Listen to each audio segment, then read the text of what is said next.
Welcome everyone to an exciting show that we have today. As joining us are Petri Kuivala, CISO advisor, and David Bedanes, our human risk management advisor, to talk about our threat intelligence year in review. We are publishing a report that has some exclusive data developed from HawksHunt, and I am thrilled to have you guys join me.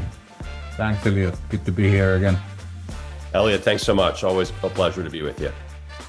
All right. Great to have you here. So the Cyber Threat Intelligence Report is a flagship report that has been created after loads and loads of analysis from our threat analysts here at HawksHunt. So we will be talking about AI and the threat landscape. We will be talking about our fresh findings and insights, and we'll be talking about how to stay safe in the age of AI attacks and all sorts of other attacks, which might be kind of surprising to you or not necessarily driven by AI. So let's get started. Let me throw this to Petri first off. So what about this particular report do you think really stands out, and do you think that our audience should really pay some mind to? Yeah, let's start first from the fact that what is really standing out here and why this is interesting is that we are not talking about the generic kind of stuff that you can see anywhere, but we have actually analyzed about 400,000 emails that went through the filtering layer. And we have analyzed actually why they went through the filtering layer, what were their intentions, and what are the changes in the landscape that we have seen. And without yet spilling all the beans, let me just say that spelling is not anymore the big thing. Context is not necessarily anymore the same thing as it used to be. And the main thing is that you get your people in large crowds supporting you to detect, because the people praying in masses is still bloody damn good. But anyway, let's get moving. I totally agree, Petri, on this. And one of the things that we're going to show you in the threat intelligence report is that we have a tendency as people to sort of chase the newest and brightest object when it comes to cyber threat intelligence. And for a lot of folks, that has been deepfakes, right? And deepfakes are the things it's the shiny new object that people are determining how to protect yourself against. And while we certainly will cover that, and we'll go into some exciting and innovative new deepfakes, the real defense and the real concern that we need to build our defenses against are truly like social engineering campaigns that leverage all kinds of different technologies to impact your potential users. So that's where a typical attack is taking place, and we want to provide you some real data and analysis on that. Yeah, thank you. That's certainly an important thing to remember as people look at the data that we'll be going through here today. So as an overview, as we look at the findings that we have from analysis of all of the attacks that have slipped past the filters and have been primarily reported by users of HawksHunt, we see a lot that's going on here. We don't see a lot of stuff with deepfakes, although we do see that there have been some changes that have been propelled by generative AI. As you take a look at this, Petri and David, what stands out to you? Well, Elliot, first off, the volume is quite impressive, right? One of the reasons we're able to put together such an impressive cyber threat intel report here is that we have such great information across all these things that get past our filter. Look, we just have to understand sort of the sophistication of these attacks and sort of the impact. And we're going to get to more of the impact later. These attacks are happening at rapid speed and scale speed. And so it is incumbent on everyone to sort of be prepared for what that might look like for your organization and train your people to identify and respond to phishing attack. I think one thing I'll point out is sort of the diversity of different ways of attack within the organization. We talk here about QR codes, emails, smishing. There are any number of ways to communicate with your employees, and you need to prepare them in a way to expect cyber attacks and phish from all different angles. Yeah, let me continue on top of that. So the main thing with this 400,000 is that, as I said, it is crowdsourced by millions of people who have been kind of spotting them out with their great brains. Then it has landed to our AI machine, and then it has landed actually to the desks of living threat intel people. And they are really analyzed by the people and AI by themselves. That's why we know so much more about the content and the substance itself. The substantial changes are at least two. There is multiple more, but there is at least, as I said already earlier on, the spelling. For years, we have said as an industry that if there is a bad language, then it most probably is actually phishing. Whereas now it's the exactly vice versa. The better the language is, the more likely it is that it's actually AI written, i.e. it is phish. The second interesting thing actually is, which is even more interesting and difficult, is the contextuality.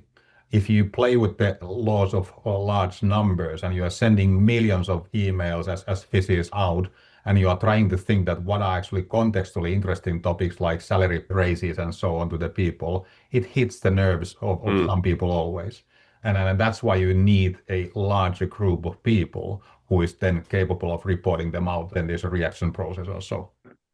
Yeah, that's fascinating, Petri. Would you argue then it looks like the AI has, I won't say have gotten smarter than the humans, but they're actually writing better, right? And maybe they need to sort of dumb down their prose to sort of match the common email vernacular that we all deal with on a regular basis. It's almost like it's a constant cat and mouse game to try to mimic the way that regular people talk in their communication. And I got to warn you, they have the benefit of time and speed and scale to kind of continually refine that. So I would imagine in the next cyber threat intel report that those attacks are getting more and more aligned with the way that we write. Absolutely so. Maybe it's better writer than you are, but not better than mine.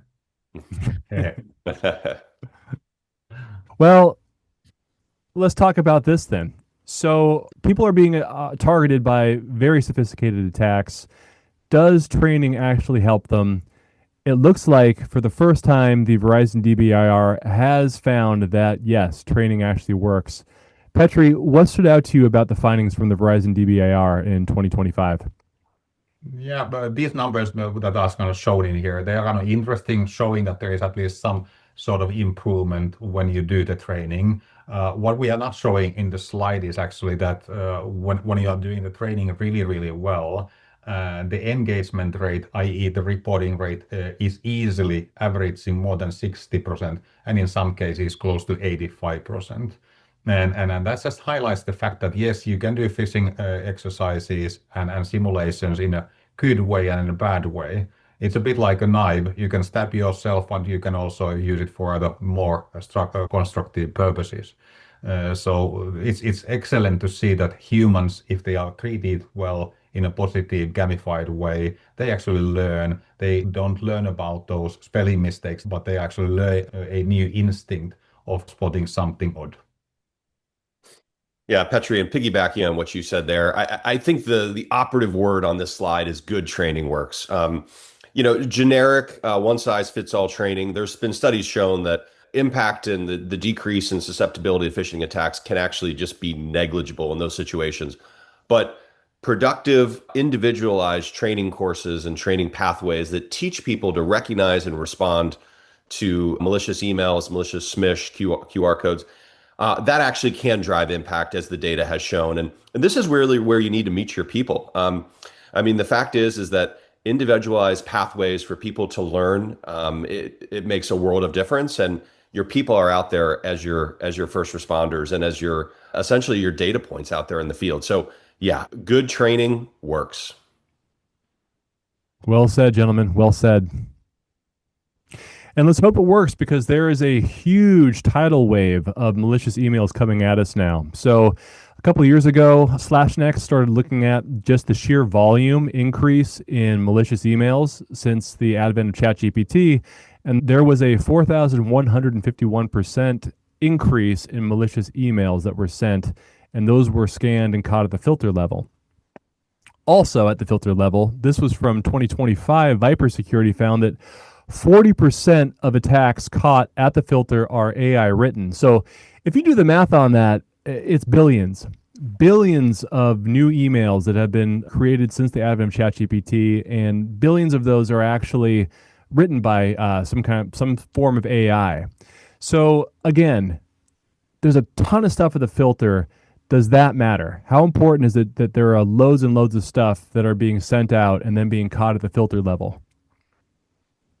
Yeah, I mean it's a huge challenge. It's very difficult for the cyber defenders to keep up, right? Your threat intelligence, you might provide that 10,000 perhaps domains that are out there. Yet these attackers, they're creating millions of new domains each month. And so the challenge with trying to keep up in this, and from a technology point of view, is that you're studying last year's playbook, and the attackers, they're running new plays every 90 seconds. And so it all comes down to how you train your people and train your users to respond and recognize cyber attacks. Yeah, let me actually say something odd here. A few years ago, COO of a large company asked me actually that why our numbers that we were reporting as incidents in that company was so low, because he was expecting to have the kind of hundreds of thousands of even millions of attacks. And what did I say to him is that I'm not paid for telling you that there is water in the ocean. I'm telling you to wear kind of umbrella or coat when there is rain. So filters are extremely good in keeping the ocean away from you. But at the end of the day, I'm not too afraid of ocean itself. It's a natural thing that is there. I'm much more interested about those topics that flows through the barriers. How do they flow through the barriers, and what are they trying to do? Another kind of note here is that there is the 40% on the right-hand side of the slide talking about the AI written. So the speed of adaptation of AI also on the criminal side is just phenomenal. And Petri, if I were to continue your metaphor, I might say that I'm especially worried about if there are any holes in the boat that the ocean and all the piranhas are getting through. That's where I would really be especially concerned. But yeah, fully agree. I mean, if you have a ton of bad stuff that's like outside the gate, sure, it's certainly worth worrying about and recognizing it. But what we really want to know is what's getting actually past our defenses, which brings us up to the way that people get all these things sent out and sent through our layers of security are phishing kits. So here we look at the phishing kits. This is just the 101 phishing kit. It's just a tried and true. I've called them before the meth labs of cybercrime. They're portable, they're cheap. It does not take a sophisticated criminal to use them. That's why they are so popular. As you can see on the right side, they can be $60. Very easy to get them, to download them, to use them. Very simple to operate. And there's a very low barrier of technology to surpass in order to use them. But they can make who knows how much. I actually don't know the numbers, tens of thousands or hundreds of thousands from a simple just phishing kit that they would just deploy those age-old, tried and true, poorly spelled, just seemingly incredibly simple phishing emails. And that's what we have been being hit with by the million in the past, or just these things that people pick up. Like, if I can just jump in there on the concept of ROI, I mean, these phishing kits, as you mentioned, are out there for $60 or less on the dark web. This has democratized and made accessible the idea of phishing to a whole wider degree of audiences, right? You no longer need to have the ability to write code to deploy malware packages. And with that, it's turned into an incredibly profitable industry. I mean, and so I think about the potential ROI for someone to buy one of these phishing kits and launch a campaign against an organization. This is returns that that would be kind of unfathomable maybe 5 years ago. Yeah. Again, meth labs, just a couple of basic chemicals, seemingly cheap, really, the product's pretty nasty, but it does make them some money. And what we're going to go into here now, just to kind of prep everybody, is that the real fear that we have been looking at coming down the pike is what happens when these things are no longer so simple. What happens when, with a very low technical barrier, just any, dumb criminal can start deploying highly sophisticated attacks. So I think that brings us to the very basic use of generative AI. Let me just pause really quick on this one, because I am Captain Obvious and I'm happy to go right at it. Is that you put something into the prompt, it spits out a perfectly worded email, and that came back to what Petri and Dave were talking about. Is the problem the problem for cyber criminals is that generative AI based attacks are too good. They're too perfectly worded. They don't really resemble what a human would say or what they would talk about. So then what we are seeing in our analysis is there have been more of these attacks that also use basic generative AI capabilities, which include developing graphics and putting some malicious links or having them lead to a credential harvesting site. Almost always, these ones, particularly with these campaigns leveraging Microsoft, go to a credential harvesting site. But what's interesting is that the generative AI actually created a graphic of Microsoft that is too good. It actually doesn't resemble what Microsoft actually does in their updates about having a mailbox is too full. Yeah, one of the reasons these can be effective is that some email filters aren't able to kind of look at pictures and images. This is also why QR codes can be so effective, because you're not looking at text, you're not looking at links, you're just looking at an image that can cause the user to take a inadvertent action. Right. Absolutely. Which brings us to the voicemail and the voice phishing attacks, otherwise known as vishing. Yeah, wishing is of course interesting phenomenon as such, and it depends for sure about a lot about the world where you are, how used to you are using the voicemail as such. I haven't used it for the last 10 years, so for me this is totally obsolete. But I know that there is a huge portion of people who are using it on a daily basis.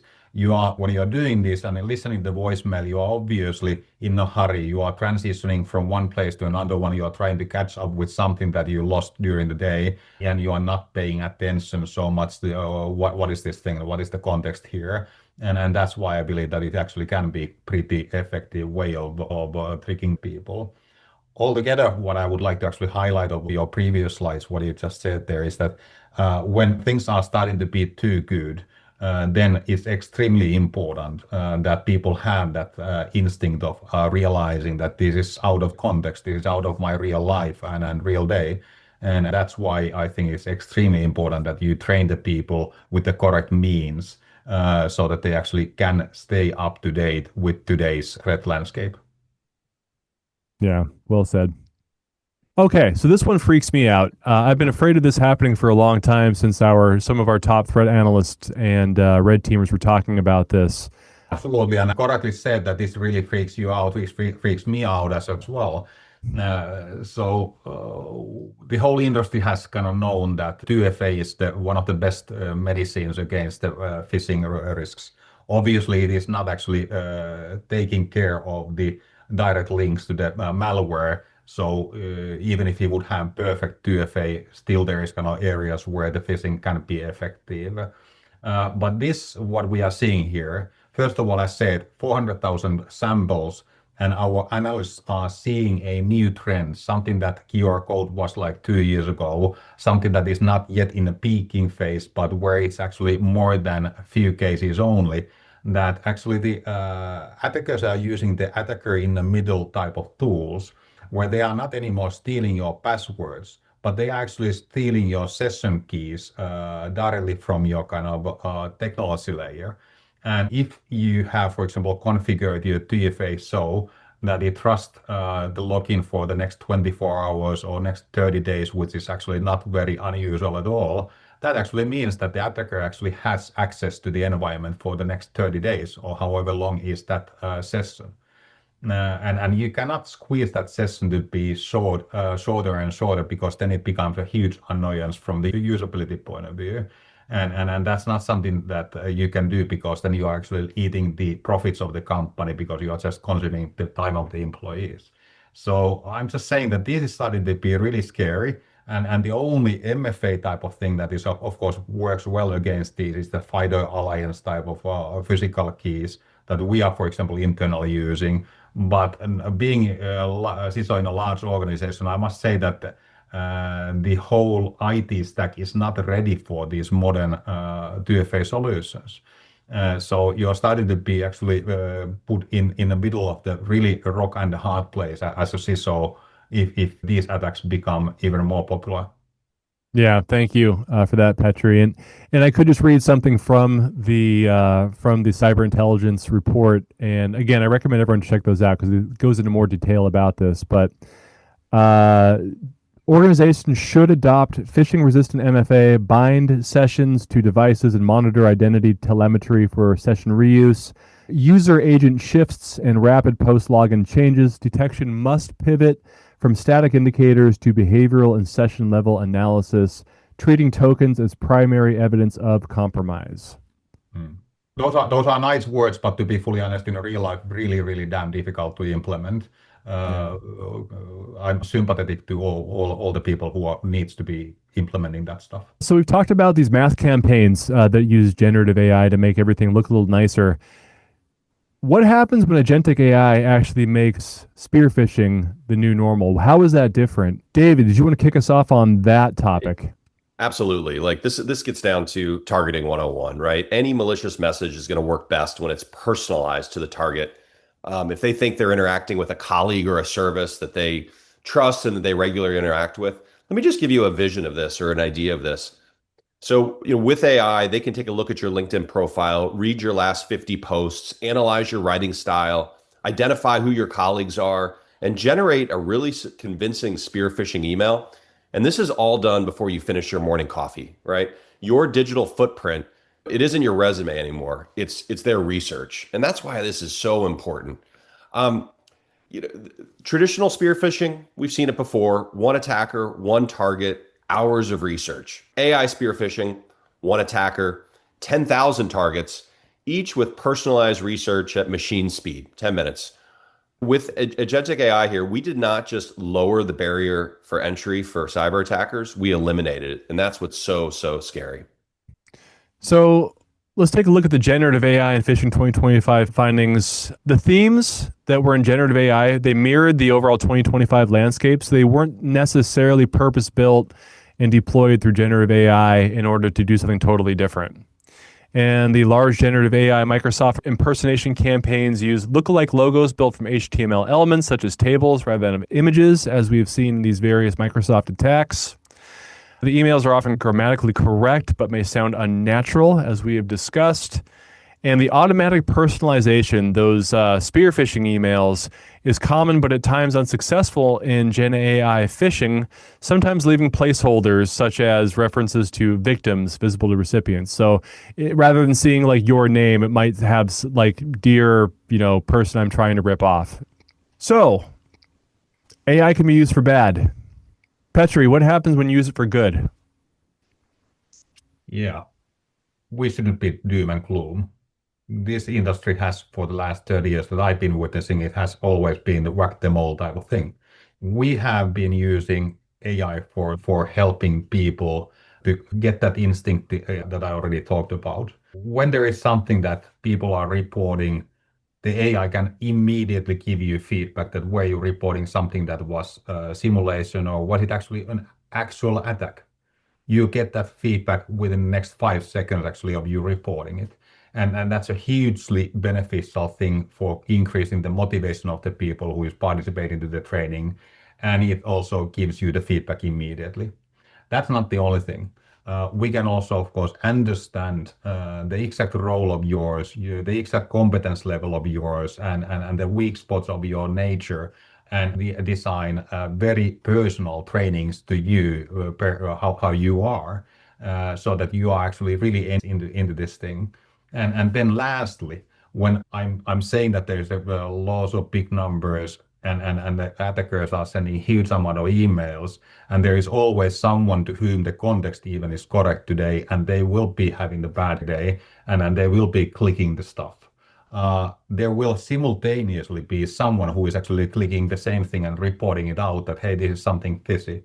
And then if you are using, like we are, 15 parallel LLMs, checking actually that what does it look like, it can immediately feedback that information to the SOC within the next 2 minutes, basically from the attack starting.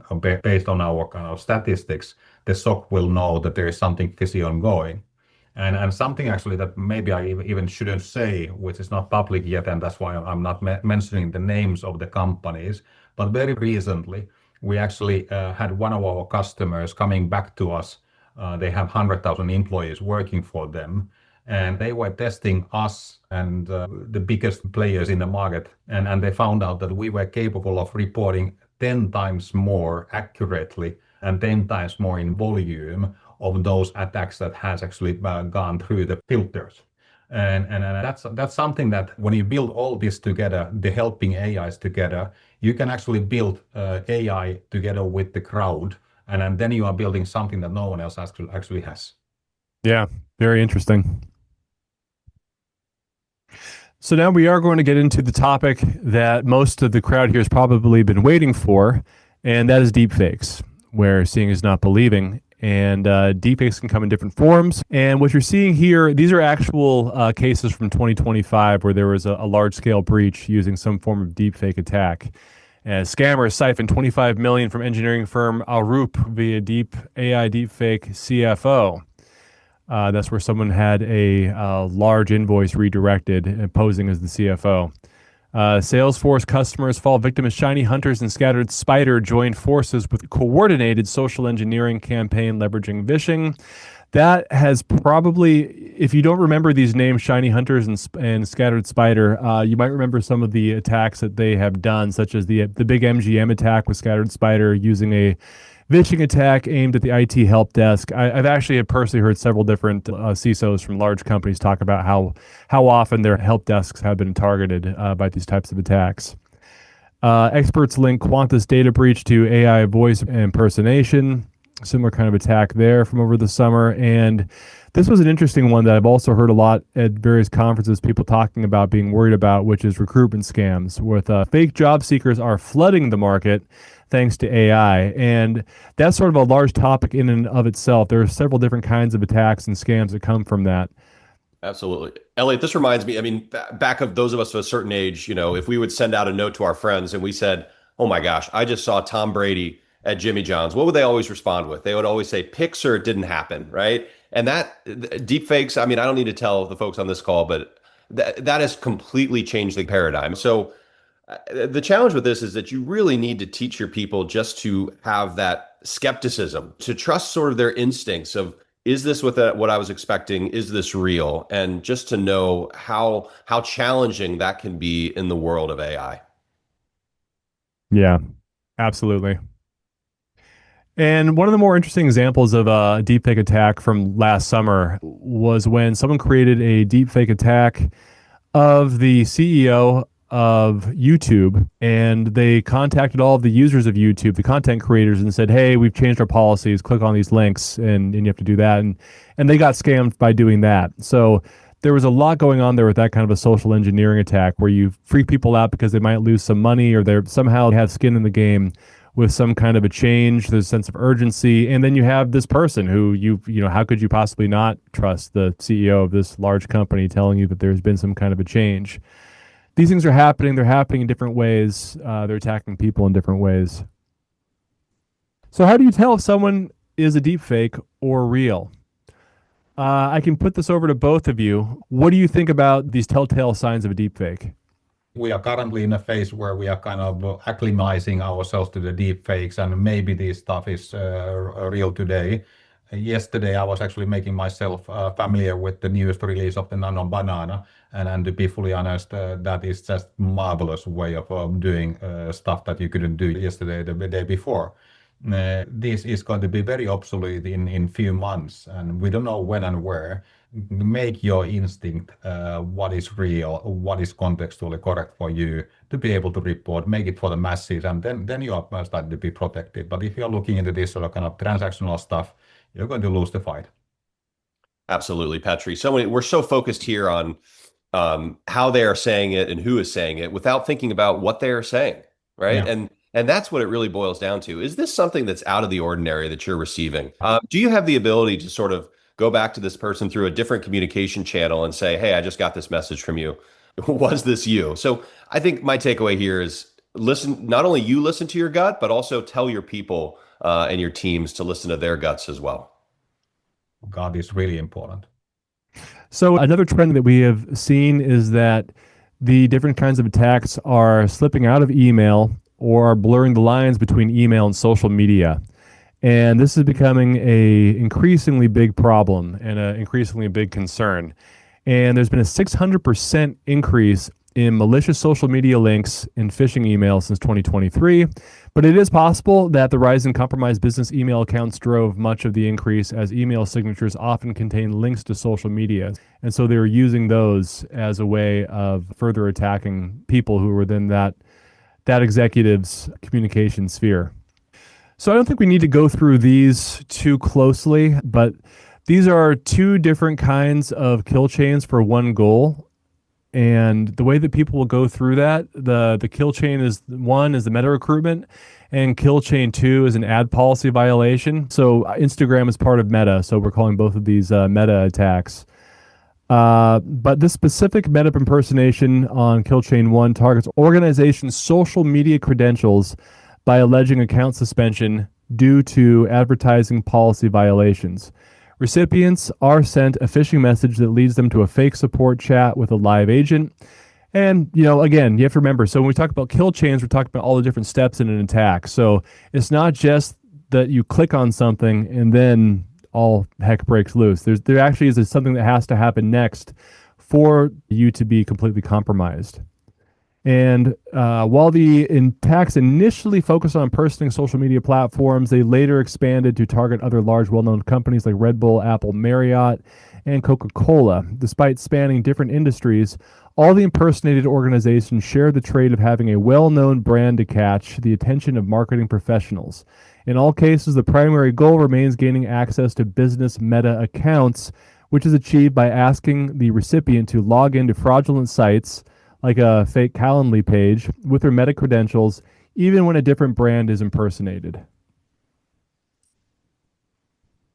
So this brings us to this part of the story, and we have reported on this back in October a bit, but I think it still bears mentioning, is the fact that there was a 50x increase in malicious SVG codes. So still, PDFs are the preferred attachment of choice, and attachments are still one of the preferred attack methods by bad actors. I'm not sure if Petri or David, if you had some more thoughts on this. Let me say a few words. First of all, long ago, 30 years ago, when I was a police officer, I realized that the car thieves are stealing those cars that are not well locked. It's the same thing in here. Why use a kind of bag of new stuff if the old one works? So PDF stays there because people read the PDF. PDFs are considered to be credible, and people click links in the PDFs. Clear as that. Why would you change? Why would you need to use AI? Why would you go any extra hoops when this works? Then the SVG, I as an old fart would have easily been tricked to this one. I have always considered pictures as something that is totally reliable and static. Without actually realizing at all that SVG is capable of doing the scripting there on your behalf. And to be honest, I know a lot about the technology, but this detail has slipped my mind. So, of course, they will come up with these new tricks, which are embedded into the things that people trust. I mean, the short answer is because it's working. It's working better. It's evading sort of our defensive techniques. It's working against our people. And so therefore, you're seeing the growth in it increase. And that's the long and short of it. And as far as evading our defenses better, they do evade them much better right now. And that's what happened with QR codes in 2023. Some people in the audience have heard us talk about this before, but there we encountered something like 100x increase in malicious QR codes, because for a couple of months there, the filters weren't catching them. But then once they did catch them, the QR codes plummeted in popularity from the bad actors, and now SVG seems to have kind of taken their place.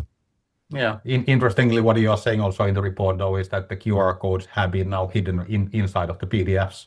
Yeah, an important point too. Again, the kill chains can really extend beyond just that first click of downloading something. Next thing you know, you do have a PDF and you scan the QR code, then you're at a credential harvesting site or what have you.